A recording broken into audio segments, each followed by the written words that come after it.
friends, I have burned through my first roll of filament on the Bambu Labs P1S. I have got some brand new filament from Polar Filament, which is also based here in Michigan. We're going to test it out, so let's get cracking. Of course, let's start with the important stuff. We are using PLA, and it's currently called MagiColor, 250/60, and it's 1.75 millimeters.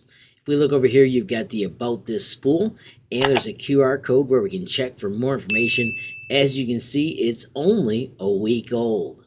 Currently, it does not have a Bambu Labs RFID, but Mitch has sent out some videos. I'll have a link to his YouTube channel where he's trying to convince Bambu Labs into letting other filament makers easily include their filament info. Right now, though, let's go print something with this awesome blue MagiColor filament. All right, everybody, so the P1S is fired up. Let's open up the AMS. Insert the reel. I have snipped off the end. Let's grab some of this awesome blue and simply feed it down the hole.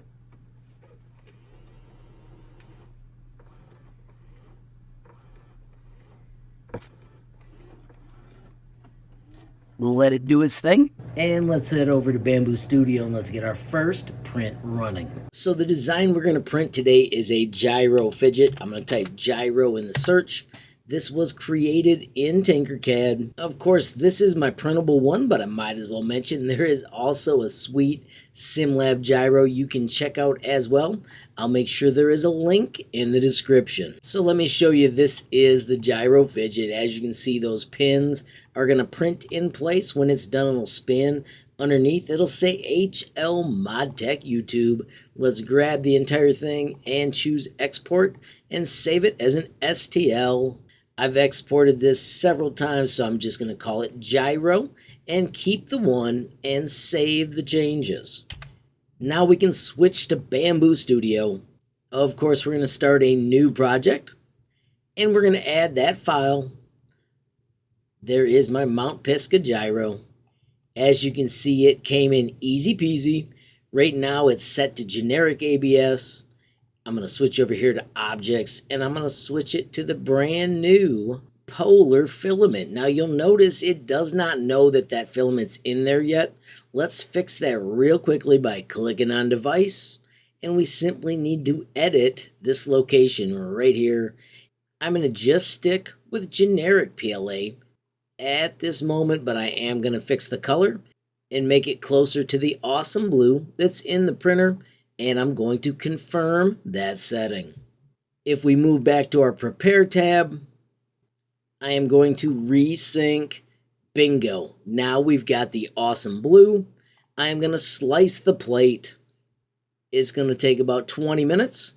Let's hit Print Plate and see what we get. I do want to highlight once again, going to the device menu and setting up your filament makes this step a lot more slick. It knows which one you're talking about, and we can simply hit send to get it moving to the 3D printer. Of course, after a moment, the device menu pops up, and then we can hit play, and of course, monitor the project remotely. Perhaps the world's fastest time-lapse with so few layers. Alrighty, so here it is. That roll of filament was blue. And it's clear. You ready for this? Let me show you why it's magic. If you give it time to cool, which I'm cheating with a freezer pack,